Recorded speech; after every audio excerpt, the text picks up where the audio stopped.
En 1886, le Français Chevreul, connu pour ses travaux sur la loi du contraste simultané des couleurs, fête ses 100 ans.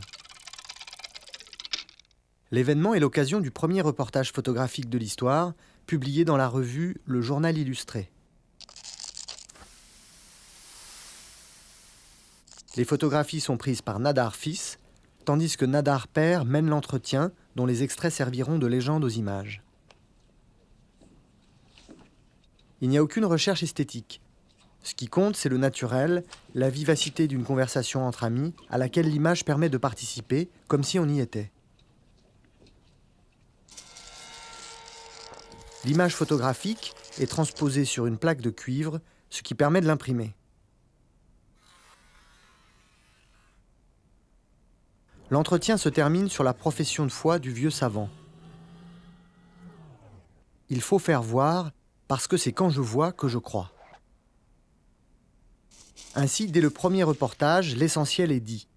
Pour la presse, l'image photographique sera avant tout une preuve de la réalité, de la véracité du texte écrit. La mise en page est encore rudimentaire. Les photographies sont alignées comme des colonnes de texte. Mais les progrès des techniques d'imprimerie permettent rapidement des compositions beaucoup plus fantaisistes. En 1903, dans la revue La vie au grand air, des photographies de lutteurs d'une compétition ont été découpées et arrangées pour former un grand point d'interrogation autour duquel s'organise un texte qui pose la question « Qui va gagner ?» Une façon ludique d'associer images, mise en page et texte qui semble préfigurer les calligrammes de Guillaume Apollinaire.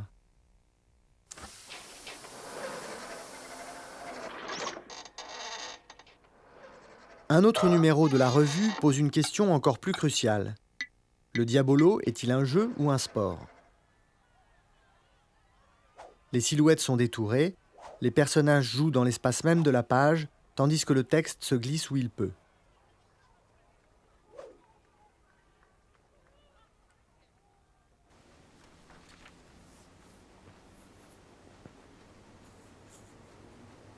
Très à la mode dans les années 30 du XXe siècle, ces photomontages faits à la main et au ciseau par des maquettistes de presse occupent les doubles pages des grandes revues illustrées qui tirent alors à des dizaines de milliers d'exemplaires.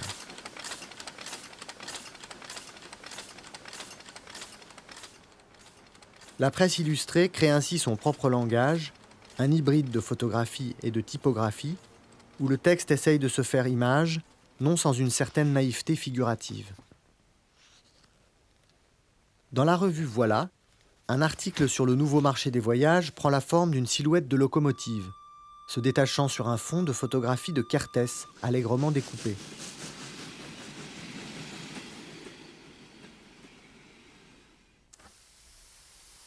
Plus radicale, cette image du magazine Vue, qui scrute à la loupe Miss France 1930, s'inspire clairement des photomontages dadaïstes et surréalistes. Pour la réaliser, Kertész a d'abord pris plusieurs clichés de Miss France, sur lesquels il a ensuite prélevé les morceaux de choix de sa femme idéale. L'oreille, car elle doit savoir écouter, dit la légende. L'œil qui nous regarde. La bouche qui sait se taire. Et la bouche que l'homme sait faire sourire.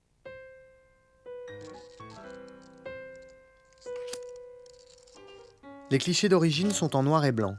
Chaque élément est teinté au moment de l'impression, avec des encres de couleur qui ajoutent une touche de kitsch à la bizarrerie de l'ensemble.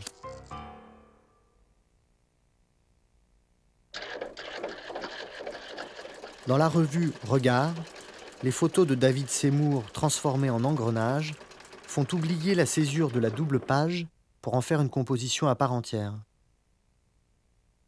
Il y a dans ces montages une véritable volonté d'échapper à la monotonie des formats rectangulaires de la photographie et aux contraintes de l'imprimé.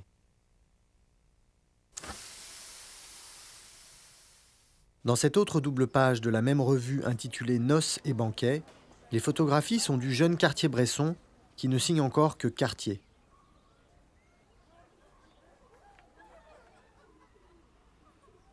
Privées de toute autonomie, elles sont au service de la dynamique de l'ensemble, unifiées par la diagonale qui ombre le texte.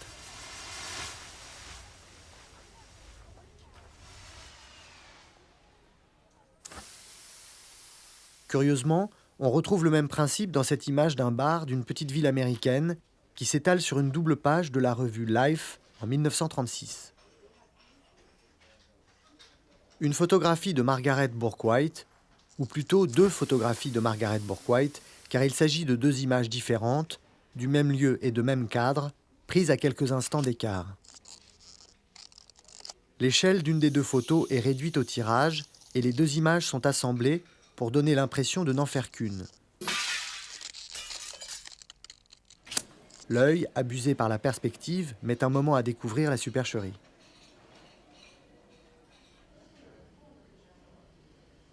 Il y a d'autres façons d'utiliser deux fois la même image. Ce portrait de Bijou, une figure du Montparnasse nocturne, a été pris par le photographe Brassailles, un proche de Kertész, pour son livre de 1932, Paris la nuit. L'année suivante, Brassailles revend la même image à une revue anglaise, Illustrated Weekly, qui la publie avec d'autres photographies de Brassailles sur une double page intitulée Midnight in Paris. La mise en page évoque la carte postale par ses effets de symétrie. Au centre, deux grandes images, l'une jouant sur l'horizontale, l'autre sur la verticale. En dessous, deux images de couple, encadrées par des images de rue et de lumière de nuit.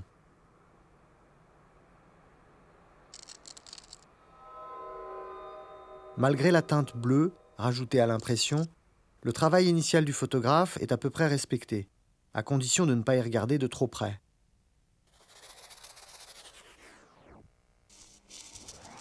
La photographie de ce couple de danseurs semble platement anecdotique, alors que dans l'original non recadré, leurs sourires sont contrebalancés par le regard frontal et buté de la jeune femme à gauche de l'image.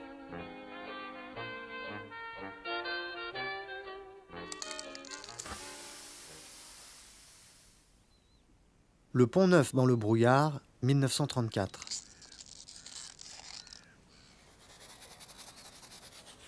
Certaines de ces créations de maquettistes sont des œuvres en soi, d'une grande élégance formelle, comme cette double page de Brassailles, La ville dans le brouillard, parue dans le magazine Vue.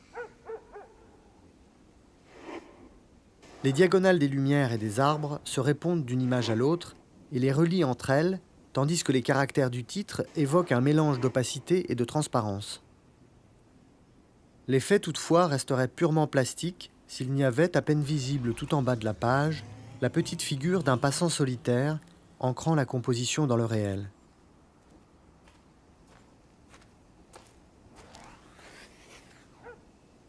Alors que le travail des photographes français dans les années 30 est marqué par cette sorte de réalisme poétique et atmosphérique, celui des photographes américains s'oriente à la même époque vers le réalisme tout court.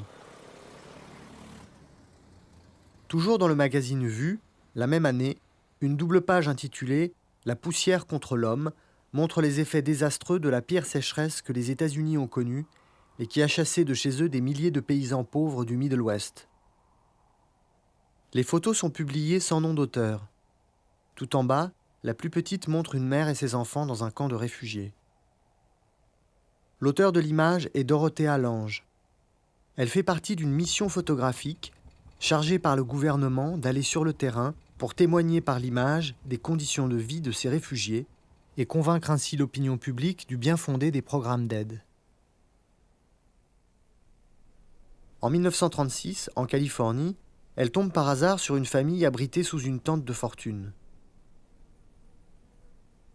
Elle réalise 5 clichés dans lesquels, à son habitude, elle demande aux personnes qu'elle photographie de prendre telle position ou telle attitude et de garder la pose.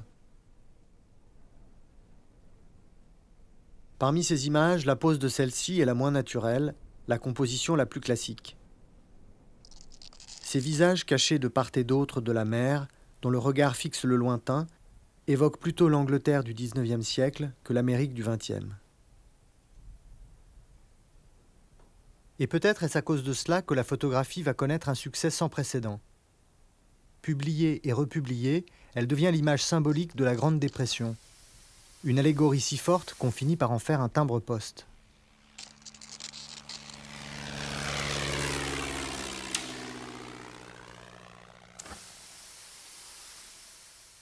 Il Il n'y a par contre aucune volonté allégorique dans ces photographies faites en 1936 en Alabama par Walker Evans. Parfaitement composées mais sans aucun après, elles parviennent à saisir par leur dépouillement même les conditions de vie des petits paysans dans toute leur misère et toute leur dignité. Kitchen Corner, le coin cuisine.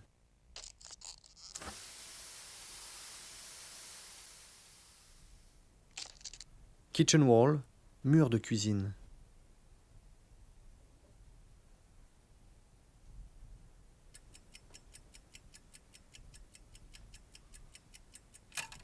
Fireplace, cheminée.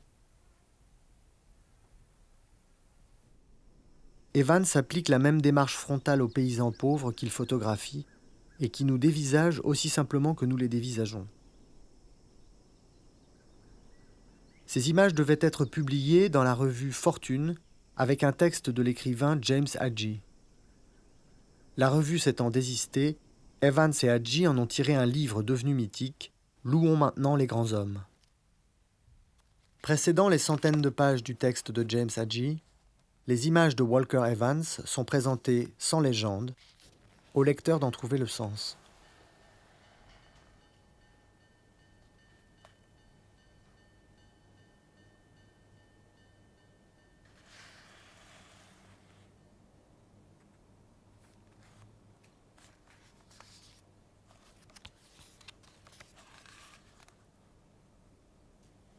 À l'opposé de ces images présentées brutes, pleines pages et sans commentaires, l'Américain Lewis Hine propose dans son livre Men at Work, Les hommes au travail, des arrangements élaborés, associant de façon un peu désuète le texte et l'image. Les photographies sont présentées en triptyque et parfois inversées pour accentuer les effets de symétrie.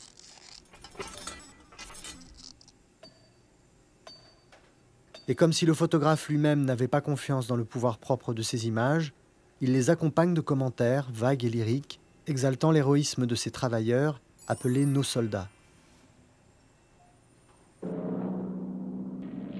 En Europe, en 1936, c'est la vraie guerre. Les troupes du général Franco, aidées par l'Allemagne nazie et son aviation, attaquent la République espagnole. Plusieurs photographes s'engagent du côté républicain.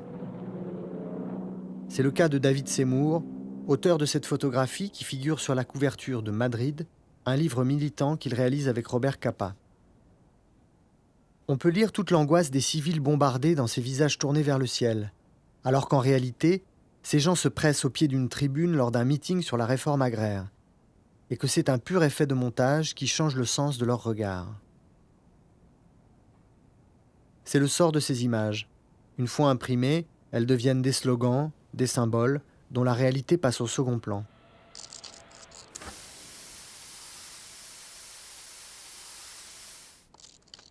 Photographié par Robert Capa en 1936 pendant la guerre d'Espagne, un soldat républicain à l'instant même où il tombe au combat. Aujourd'hui, c'est une des images les plus emblématiques du XXe siècle, une œuvre unique et autonome.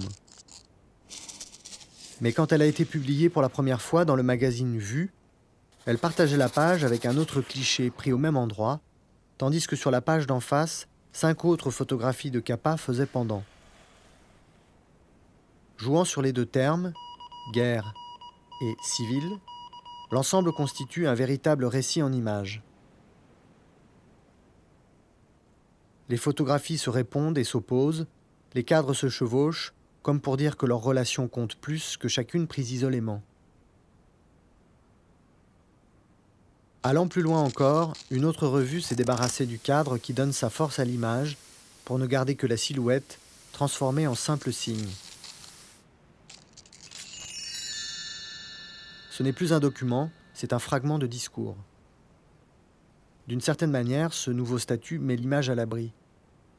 Une étude récente de la topographie a permis de prouver qu'elle a été prise en réalité à 50 km de la zone des combats lors d'un simple exercice. Mais réalité ou mise en scène, l'homme sur la photographie tombe, et le symbole lui-même ne perd rien de sa force. Il n'y a aucun doute sur la réalité des images que Capa réalise pour la revue Life en juin 1944. Il est alors le seul photographe à débarquer avec la première vague des soldats américains sur Omaha Beach. Dans l'urgence du témoignage, les questions formelles passent au second plan. Ce qui compte, c'est le sujet. Et si cette photographie prend soudain l'allure d'une image abstraite, c'est par pur accident. Un accident de laboratoire qui a fait fondre l'émulsion des négatifs et détruit la plupart des images que Capa a prises pendant les premières heures du débarquement. Seules 11 images ont survécu, dont celle-là, la plus célèbre, la plus floue. Le texte qui accompagne l'image justifie ce flou par l'excitation du photographe au cœur du combat. Ce mensonge a scandalisé Capa. Mais pour la revue Life, l'explication avait l'avantage de souligner avec plus de force l'héroïsme de son correspondant au front. Cette façon de mettre en scène les exploits d'un photographe vedette a commencé dès les années 30. Ainsi, la revue Vue publie un best-of des plus extraordinaires photographies de l'Allemand Erich Salomon, comme cette image de fenêtre illuminée prise lors d'une réception donnée à Berlin en l'honneur du roi d'Égypte.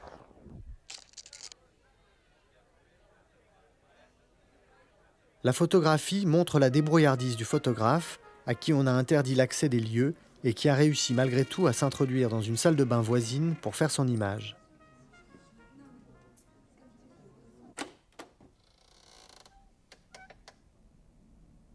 La spécialité de Salomon est de photographier comme par effraction les coulisses des grandes conférences internationales. C'est une indiscrétion de connivence où chacun trouve son compte. Les hommes politiques, photographiés endormis dans cette image de 1929, y gagnent en humanité, tandis que la revue peut remplir des pages entières avec un événement qui autrement tiendrait en quelques paragraphes. Aristide Briand en 1931. La photographie a pour légende « Ah, le voilà, le roi des indiscrets ». Le photographe, bien que hors champ, compte tout autant que son sujet.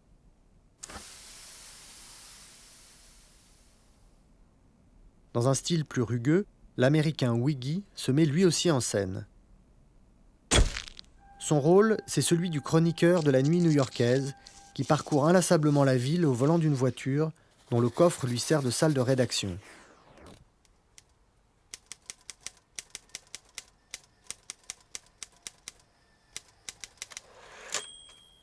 Dans ses déambulations nocturnes, Wiggy ramène des images de meurtres, de nuit à l'opéra, d'arrestations de criminels, jouant des oppositions et du contraste d'un noir et blanc qu'il pousse à l'extrême au tirage pour dramatiser encore plus des situations qui pourtant ne semblent pas en avoir besoin. Il construit sa réputation avec des images de cadavres tout frais. Ici, la police n'a pas encore eu le temps d'enlever le revolver. Dans le panier à salade, 1942. Ces images vont bien au-delà du simple scoop morbide. Les deux hommes embarqués dans un fourgon de police ne dépareilleraient pas dans une anthologie de la photographie surréaliste.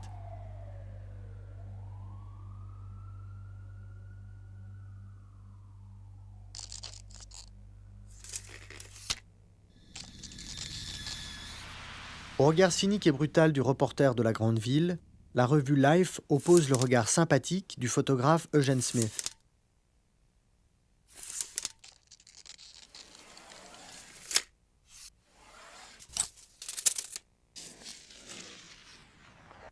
Ici, il a suivi pendant 23 jours un médecin d'une petite ville du Colorado.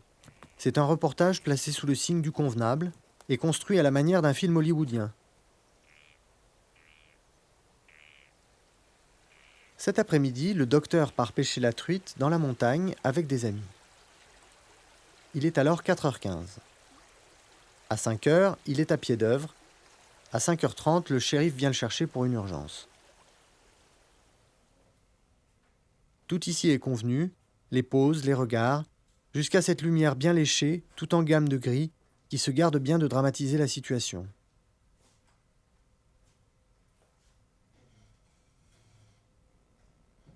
En 1954, Eugene Smith se révolte contre le conformisme de ces images sans saveur, aussi lisses qu'édifiantes. Il démissionne de la revue Life et se met à produire des images singulières, énigmatiques, au noir et blanc tranché.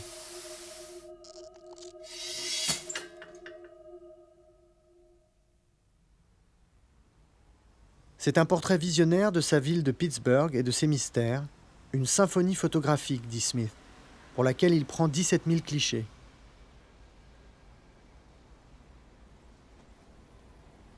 Ce projet, dans lequel il engouffre son énergie et sa vie, doit aboutir à un livre. Mais ce livre ne verra jamais le jour. Smith devra se contenter de publier dans une revue de photographie une trentaine de pages sur la composition desquelles il travaille d'arrache-pied pendant des mois. Mais le format de la revue ne lui permet pas de réaliser l'œuvre totale dont il rêvait, et le grand projet s'achève sur un échec. Après sa démission de Life, Smith a rejoint l'agence Magnum que viennent de fonder Capa, Seymour et Cartier-Bresson, considéré alors comme un des plus grands photographes de son temps. Son reportage sur l'URSS de 1954 fait sensation. Les revues présentent ces images comme le premier regard d'un occidental sur l'Union soviétique, un an à peine après la mort de Staline. Cette photographie connaît un succès tout particulier. Elle fait la couverture du magazine allemand Stern, qui proclame finement « Voici ce qu'aucun homme occidental n'a jamais vu ».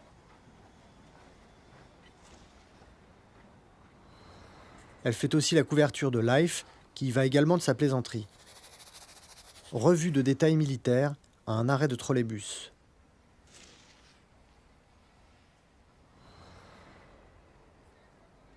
Match est plus sérieux.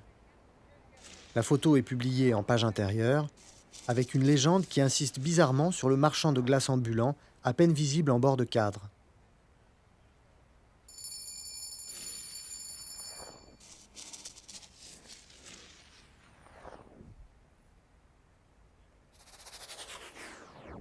En fondant avec Capa et d'autres l'agence Magnum, Cartier-Bresson voulait ainsi protéger l'intégrité de ses images et des légendes face à la presse.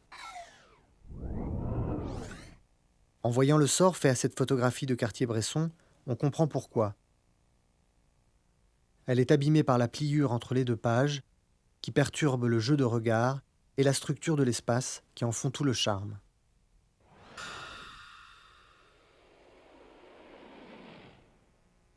Ce n'est que dans les livres supervisés par le photographe à la fin des années 60 que ces images sont publiées bordées du fameux cadre noir, gage que ces photos n'ont pas été recadrées à la publication. Les cadres noirs de l'américain Richard Avedon remplissent la même fonction. Ce sont les bords réels de ces négatifs au format 8-10 que le photographe utilise pour ses séries de portraits des années 70.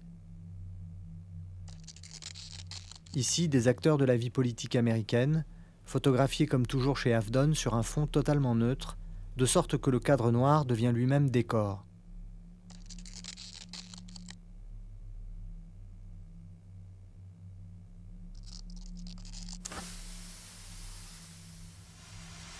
C'est la revue Rolling Stone qui a commandé ces 69 portraits, qu'elle publie tels quels, cadre noir compris.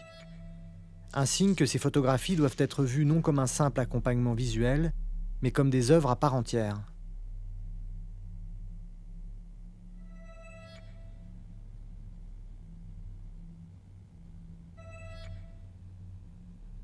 Mais alors même que sa dimension artistique se voit ainsi reconnue, la grande tradition de la photographie de presse dans la lignée de Capa, Lange ou Evans touche à sa fin. Ce n'est pas par manque d'événements dramatiques ni de grands photographes, comme le montrent ces images de Joseph Koudelka sur l'invasion de la Tchécoslovaquie par les troupes du pacte de Varsovie, publiées en 1969, un an après l'événement, par le Sunday Times Magazine et la revue Look. Mais ces grandes revues, qui tout au long du XXe siècle ont popularisé le regard photographique, sont en perte de vitesse. Dépassées par la télévision et son flux incessant d'images d'actualité, débarrassées de toute ambition formelle. Face à cela, la photographie devra affirmer à nouveau ce qui fait sa véritable force, sa capacité à créer des images uniques qui font mémoire. Comme cette avenue de Prague, photographiée par Joseph Koudelka au lendemain de l'invasion. Une image qui montre au-delà du simple événement ce que cela signifie d'avoir été là.